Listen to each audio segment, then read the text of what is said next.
हाँ तो भाई ये है हमारे पास 11 सीबीएसई एंड आरबीएसई का लेक्चर नंबर 11। चैप्टर 3 चल रहा था ट्रिग्नोमेट्री यानी त्रिकोणमिति। हम 3.3 के 23 तक क्वेश्चन कर चुके थे, लास्ट 2 क्वेश्चन बाकी हैं। और आपके इस एक्सरसाइज में 3.3 और 3.2 ही सबसे ज़्यादा इम्पोर्टेंट है, और यही 2 चैप्टर आपके और चैप्टरों में भी काम आएंगे। और याद रखना, किसी प्रश्नावली में वो क्वेश्चन इंपॉर्टेंट हो जाता है जिसमें ट्रिग्नोमेट्री काम आती है।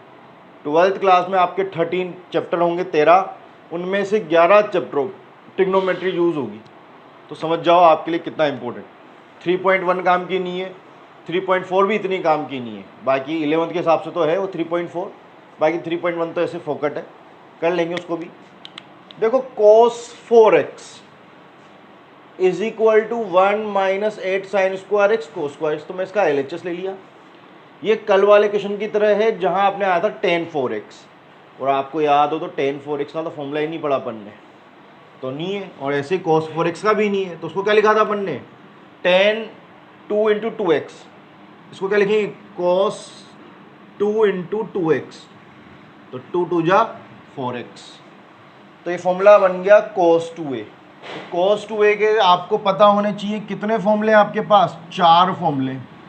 First cos square A minus sine square A, second 2 cos square A minus 1, third 1 minus 2 sine square A, और एक 1 minus tan square A upon 1 plus tan square A. आपके दिमाग में चारों फॉर्मूले आ जाने चाहिए, ठीक है। अब आप डिसाइड करो आंसर को देख के कौन सा फायदेमंद है। तो अब मैं आंसर को देखूँ तो मेरे 1 माइनस आ रहा है, तो यहाँ किसमें 1 माइनस आ रहा है, इस फॉर्मूले में, तो ये मेरे काम का है। तो मैं यहाँ वही फॉर्मूला दिखाऊंगा जो मेरे काम का है, चारों फॉर्मूले लिखने की कोई ज़रूरत नहीं है भाई। रफ में तो आपके दिमाग में चारों आने चाहिए, फिर हम डिसाइड करेंगे कौन सा यूज़फुल है, जो फ़ायदेमंद है। जो फ़ायदेमंद है उसी को क्वेश्चन में दिखाएंगे। तो ये आ गया 1 माइनस 2 साइन स्क्वायर ए की जगह 2x, तो 2 की जगह 2 आ रहा है, ए की जगह 2x, तो जहाँ जहाँ ए आ रहा है आपको 2x रखना है। ये वापस फॉर्मूला बन गया साइन 2x का, इस पे चल रहा है स्क्वायर, तो ट्रिग्नोमेट्री पे स्क्वायर मतलब इस पूरे पे स्क्वायर, और अंदर फॉर्मूला आ जाएगा साइन 2a का, लेकिन अब a की जगह x है, तो आपको साइन 2a का फॉर्मूला पता होना चाहिए, 2 sign A cos A, main formula यही होता है इसका। तो 2 साइन ए की जगह x इंटू कोस एक्स। अब आप स्क्वायर कर लो, तो ये 1 माइनस 2 का square 4 sign square x into cos square x, तो ये हो गया 1 minus 8 sine square x into cos square x. और यही तो क्या है मेरे लिए, RHS, यही प्रूफ करना था, हैंस प्रूफ कीजिए नोट डाउन। हाँ तो भाई ये इस एक्सरसाइज का लास्ट क्वेश्चन है, क्वेश्चन नंबर 25, इम्पोर्टेंट है। तो आप 21 से देखो सारे के सारे क्वेश्चन इंपॉर्टेंट आ रहे हो। इन सब की खास बात है, जब भी आपके हाफ ईयरली ईयरली होते हैं ऐसे 1 और फाइनल, उनमें अक्सर इनके क्वेश्चन पूछे जाते हैं। तो चलो करते हैं। cos 6x is equal to 32 cos की पावर 6x माइनस 48 cos की power 4x plus 18 cos square x minus 1 आपको प्रूफ करना है। तो मैंने LHS लिया cos 6x, मेरे पास का कोई फॉर्मूला नहीं है, ठीक है। तो मैं क्या करूँगा, 2 वर्क कर सकता हूँ, या तो मैं इसको कर सकता हूँ 2 इंटू 3x, या फिर आप इसको ऐसे भी कर सकते हो, cos 3 इंटू 2x। जब मेरे पास 2 रास्ते हैं तो आपको पता होना चाहिए क्या दोनों से सेम कैलकुलेशन आएगी, क्या दोनों क्वेश्चनों की साइज सेम है, या किसी से छोटा हो रहा है किसी से बड़ा हो रहा है। किससे छोटा हो रहा है तो कौन सा फ़ायदेमंद है हमारे लिए, तो मैं बता दूं आपके लिए ये फ़ायदेमंद है। cos 2a के जितने फॉर्मूले पढ़े थे आपने कहा होल स्क्वायर आया था, अंदर में जब वैल्यू रखूंगा तो a माइनस बी का होल स्क्वायर बनेगा। क्या बनेगा, a माइनस बी का होल स्क्वायर, एक ही बार फॉर्मूला लगेगा। और 3a लगाऊं तो cos 3a के में आपके एक बार क्यूब आया था, और फॉर्मूला 2 बार लगेगा क्योंकि 2x 2 जगह आ जाएगा। याद ना cos 3 का formula, 4 cos cube x minus 3 cos x. तो आपको a माइनस बी का होल क्यूब खोलना है, और आप में से कई सारे बच्चों को तो a माइनस बी का होल क्यूब भी लर्न नहीं होगा, और लर्न होगा तो सिर्फ 4 टर्म्स आती है, बड़ा फॉर्मूला है a माइनस बी के होल स्क्वायर से। तो ये आपकी कैलकुलेशन ज़्यादा देगा। मैं ये नहीं कह रहा इससे आंसर नहीं आएगा, इससे भी आंसर आता है, आप घर से ट्राई करके देखना जिन बच्चों को a माइनस बी का होल क्यूब याद है। बाकी मैं इसको इसलिए प्रीफर कर रहा हूँ क्योंकि इससे आंसर जल्दी आता है, तो इसमें a माइनस बी का होल स्क्वायर बनेगा। चलो करें अपन। अब हमारे पास वही cos 2a के चार फॉर्मूले, कौन सा फायदेमंद है। cos 2a के मेरे पास 4 फॉर्मूले, लिखो आप चारों। ये भाई घमंड मत करना कि आपको याद है, जितना मौका मिले उतनी बार लिखें, तो आपकी बढ़िया प्रैक्टिस होती है, आप फॉर्मूले भूलेंगे नहीं इससे। और ये 1 माइनस टेन स्क्वायर है अपॉन 1 प्लस टेन स्क्वायर है। तो मैं आंसर को देखूं, -1 आ रहा है, जो किस में आ रहा है, सेकेंड फॉर्मूले में। तो सेकेंड फॉर्मूला हमारे लिए फायदेमंद है, तो ये लगा देंगे अपन। तो चलो लगाओ, 2 cos स्क्वायर, ए की जगह कौन आ रहा है, 3x माइनस 1।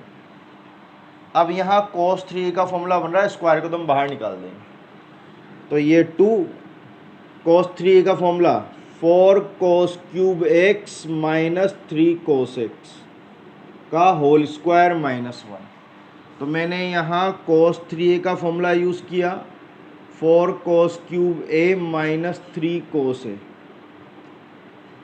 और हमारे पास इस a की जगह x आ रहा था, स्क्वायर मैंने बाहर कर दिया, जबकि इस वाले में क्यूब बाहर होगा और ये वाला फॉर्मूला फिर से अंदर लगेगा, तो होल क्यूब खोलना पड़ेगा।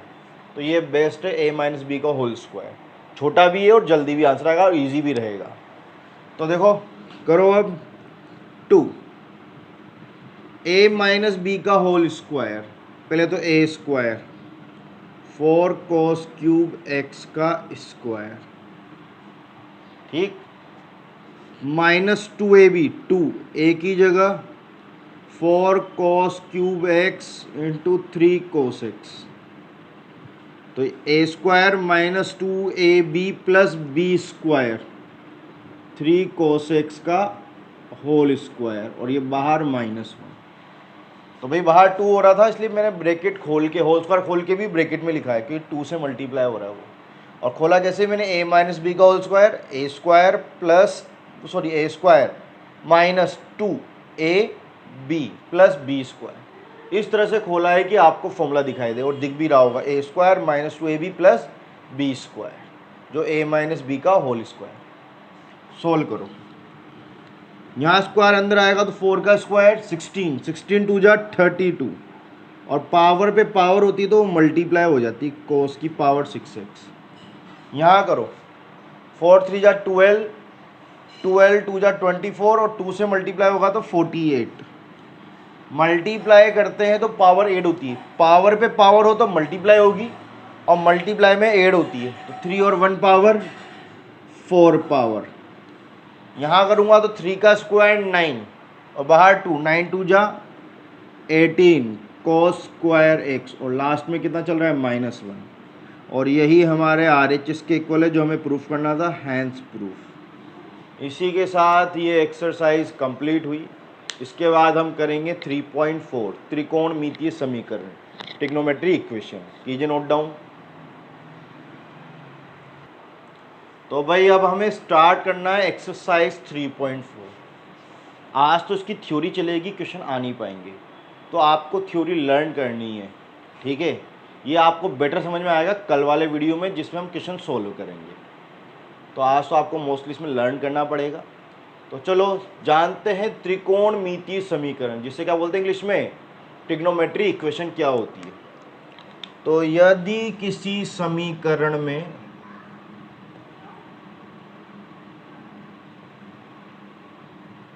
चरों के स्थान पर त्रिकोणमितीय फलनों का प्रयोग किया जाए तो समीकरण को त्रिकोणमितीय समीकरण कहते हैं। तो ये आपकी डेफिनेशन है, तो इंग्लिश में लिखिए आप, if variable of any equation reduced by trigonometry functions, then equation called trigonometry equation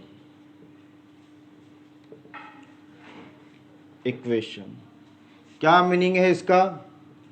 तो देखो, कोई भी इक्वेशन, फॉर एग्जांपल जैसे आपकी आई 2x प्लस 3y इज इक्वल टू 7, यह 2 वेरिएबल्स में आपकी इक्वेशन है जिसमें आपको x और y की वैल्यू निकालनी होती है। भाई इक्वेशन है तो उसके वेरिएबल की वैल्यू निकलेगी, x और y वेरिएबल है। अगर इनकी जगह मैं ट्रिग्नोमेट्री फंक्शन का यूज करने लग जाऊं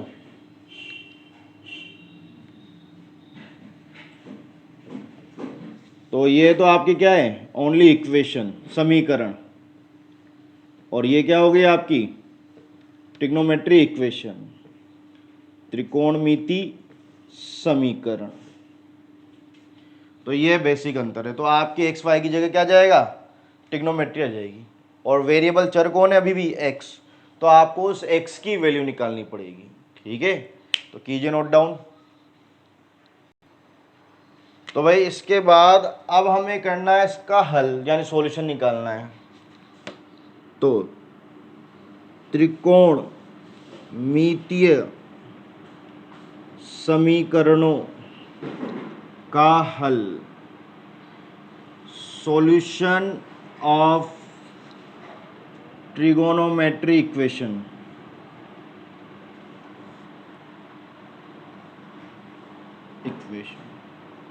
तो भाई त्रिकोणमितीय समीकरणों का जो हल है वो 2 प्रकार का होता है, 2 टाइप्स का। फर्स्ट होता है मुख्य हल, जिसे आप बोलते हैं प्रिंसिपल सॉल्यूशन, और दूसरा होता है व्यापक हल, जिसे हम बोलते हैं जनरल सॉल्यूशन। तो ये 2 प्रकार के आंसर होते हैं त्रिकोणमितीय समीकरणों के, मुख्य हल और व्यापक हल, यानी प्रिंसिपल सॉल्यूशन और जनरल सॉल्यूशन। तो अब हम इनकी बात करेंगे, तो पूरे चैप्टर में इन्हीं की बात हो रही है भाई। तो भाई अब हम करेंगे मुख्य हल, प्रिंसिपल सॉल्यूशन। 0 डिग्री से 360 डिग्री के मध्य प्राप्त होने वाले हल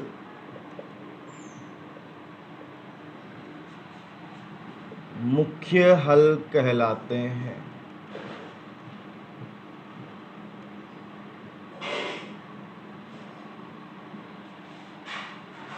If solution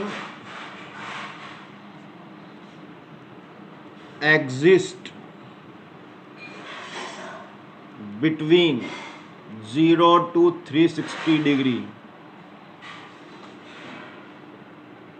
then it's called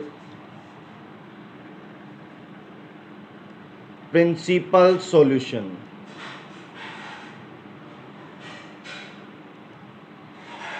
तो उसे हम प्रिंसिपल सॉल्यूशन कहते हैं। अगर आपने 3.2 ध्यान से पढ़ी हो तो यहाँ आपके आया था 0 डिग्री, यहाँ 90 डिग्री, यहाँ 180, यहाँ 270 और 360। तो इसमें कोई भी वैल्यू 2 बार तो प्लस में आती है और 2 बार माइनस में आती है। ठीक है, वही यहाँ पे जो वैल्यूज आती है 0 से 90 डिग्री, यहाँ पे भी वही वैल्यू आती है बट साइन और कोसेक पॉजिटिव, यहाँ पे भी वही वैल्यू आएगी बट टेन और कॉट पॉजिटिव, और यहाँ भी वही वैल्यू रिपीट होती है बट कॉस और सेक पॉजिटिव। तो रिपीट वही होता है, बाकी तो ASTC रूल अपना काम करता है। तो जब हम एक पूरा राउंड कंप्लीट करते हैं तो इसके बीच में कोई भी वैल्यू 2 बार तो प्लस में आती है और 2 बार माइनस में आती है, यानी सेम वैल्यू आपको 2 बार मिलेगी। क्या मिलेगी? 2 बार, जिन्हें हम बोलते हैं फर्स्ट प्रथम मुख्य हल अल्फा और द्वितीय मुख्य हल बीटा। द्वितीय मुख्य हल बीटा, ये तो है आपके फर्स्ट प्रिंसिपल सॉल्यूशन और ये है आपके सेकंड प्रिंसिपल सॉल्यूशन।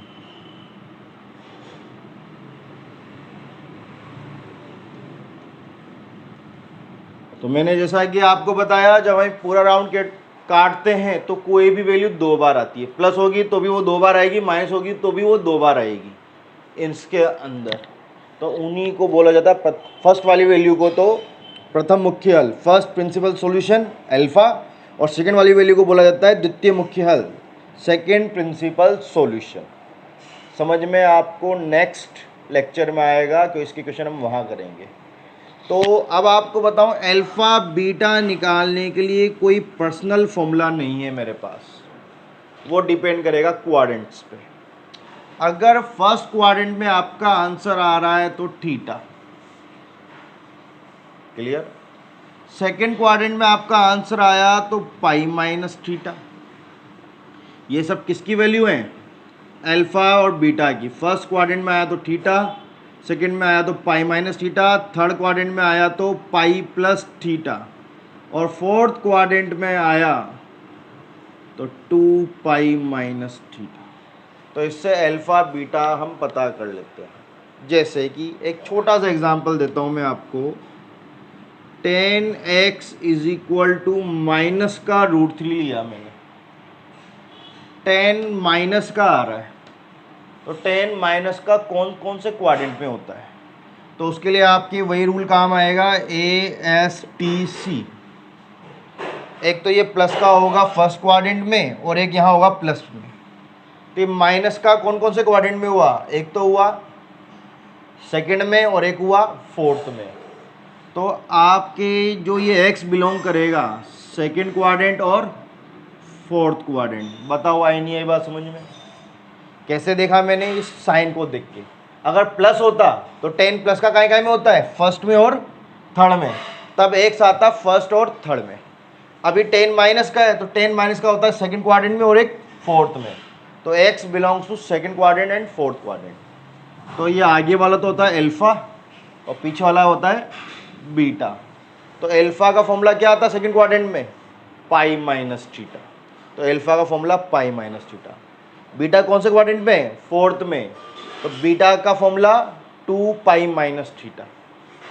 और थीटा, थीटा आपके न्यून कोण है, एक्यूट एंगल, जो आपको 9th 10th क्लास में जो टेबल आई थी, जो मैंने आगे आपको फर्स्ट लेक्चर में सिखाई थी, उस टेबल से हम थीटा लिख देंगे। बाकी अल्फा बीटा के फॉर्मूले इस चार्ट से लिए जाते हैं, तो आपको ये चार्ट चाटना पड़ेगा। तो मैंने आपको बता दिया अल्फा बीटा क्या होता है। आगे वाला क्वाड्रेंट अल्फा, पीछे वाला क्वाड्रेंट बीटा। क्योंकि कोई भी वैल्यू 2 बार आती है, प्लस का होगा तो भी 2 क्वाड्रेंट आएंगे, माइनस का होगा तो भी 2 क्वाड्रेंट आएंगे।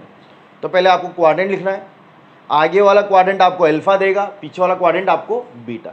तो क्वाड्रेंट के अकॉर्डिंग इनके फॉर्मूले चेंज होते रहते हैं, इनके फॉर्मूले फिक्स नहीं है। अल्फा फर्स्ट क्वाड्रेंट में आ गया तो डायरेक्ट थीटा वैल्यू, सेकंड में आया तो पाई माइनस थीटा, और अल्फा थर्ड क्वाड्रेंट में आया तो पाई प्लस थीटा।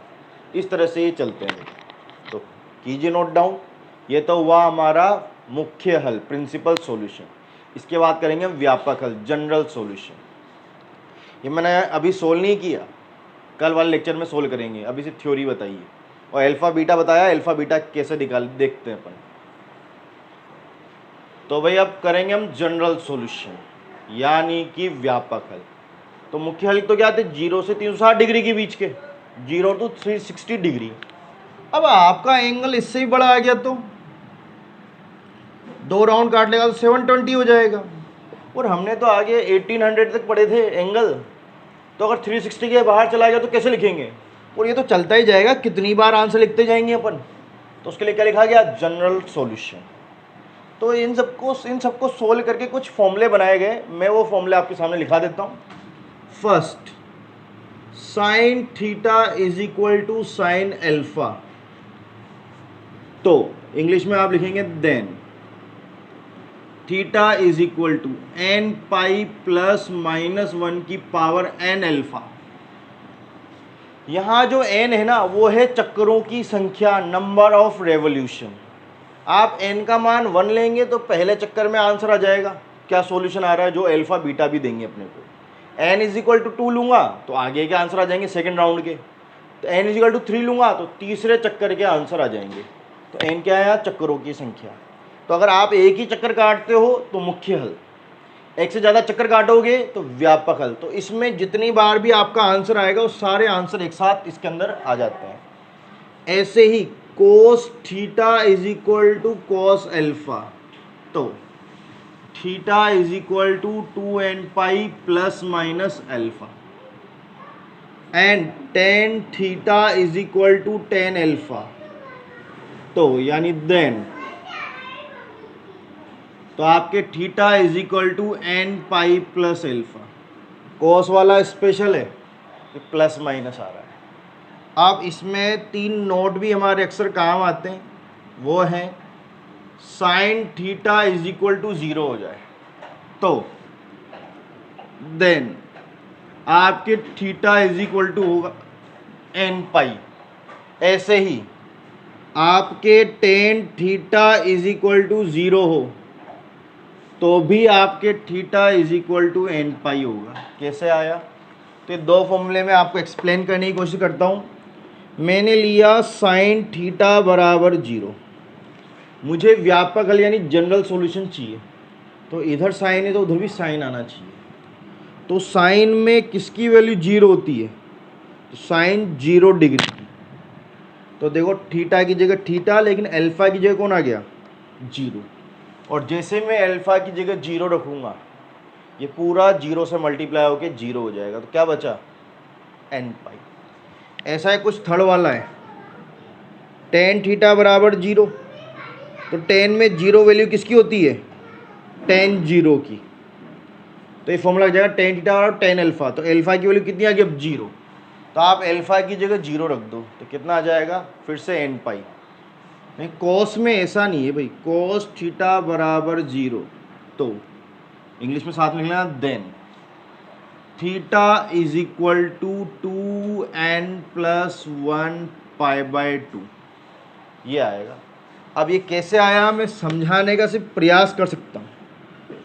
अगर आपको नहीं समझ आता तो स्टार्टिंग में से चीज़ थोड़ी बहुत याद रखनी पड़ती है। Cos theta is equal to 0।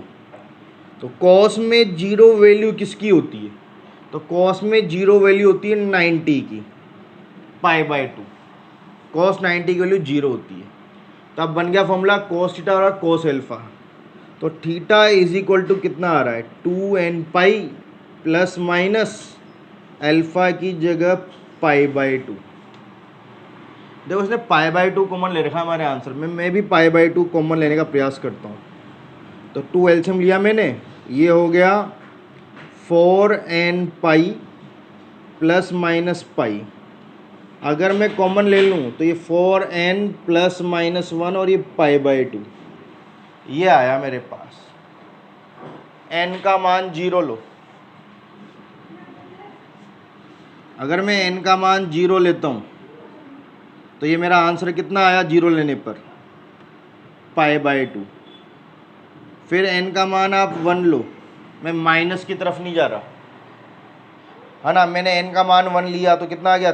4 4 minus 1 3 pi by 2, और मैंने प्लस यूज़ किया तो 5 पाई बाय 2।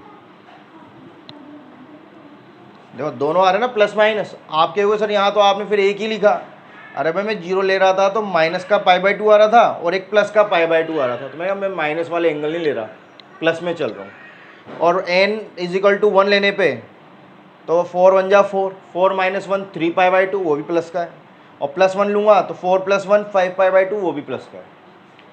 n इजिकल टू 2 लो तो 4 2 जा 8, 8 माइनस 1 7 π/2 और 8 प्लस 1 9 π/2। तो आप देखो ये सब आपके विषम गुणज हैं, 1 3 5 7 9, यानी ओड नंबर। कौन से नंबर? Odd number. 1 3 5 7 9 ये सब विषम संख्या है, ओड नंबर्स। तो मैं आपको बता दूं, इन्हें हम दो तरीके से व्यक्त करते हैं, 2n-1 और 2n+1। ये स्टार्ट होती है 0 से, 0 1 2 3 डैश डैश डैश, और ये स्टार्ट होती है डायरेक्ट, ये 1 से स्टार्ट होगी, 1 3 5 7, ये 3 से स्टार्ट होती है, 3 5 7 डैश डैश।